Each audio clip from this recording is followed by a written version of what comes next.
ಚಿಕ್ಕೋಡಿ ಅಂಗನವಾಡಿ ಮಕ್ಕಳಿಗೆ ಫಜೀತಿ ತಂದಿಟ್ಟ ಹೊಸ food menu.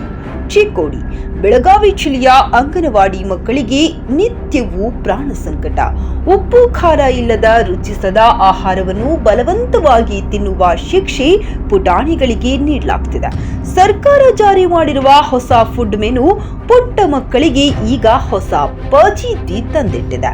ಹೊಸ ಮೆನು ಪ್ರಕಾರ ಪ್ಲಾಸ್ಟಿಕ್ ಪ್ಯಾಕೆಟ್ನಲ್ಲಿ ಬರುವ ಆಹಾರ ತಿನ್ನಬೇಕಾಗಿದೆ.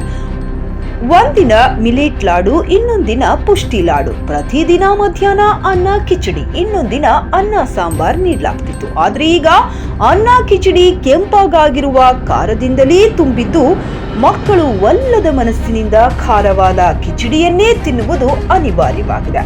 ಮೊದಲಿನ ಆಹಾರ ಪದ್ಧತಿಯನ್ನೇ ಮುಂದುವರಿಸುವಂತೆ ಮಕ್ಕಳ ಪಾಲಕರು ಆಗ್ರಹಿಸುತ್ತಿದ್ದಾರೆ.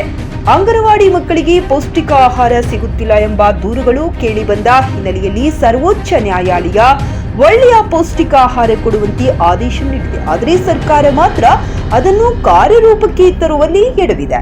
ಇನ್ನು ಅಂಗನವಾಡಿ ಮಕ್ಕಳ ಆಹಾರ ಪದ್ಧತಿಯಲ್ಲಿ ಬದಲಾವಣೆಯಾಗುತ್ತಾ ಎಂಬುದನ್ನ ಕಾದು ನೋಡಬೇಕಾಗಿದೆ. ವರದಿ ಶಶಿಕಾಂತ್ ಪುಂಡಿಪಲ್ಲೆ, ವಿಜಿ ವಾಯ್ಸ್ ನ್ಯೂಸ್ ಕನ್ನಡ, ಚಿಕ್ಕೋಡಿ.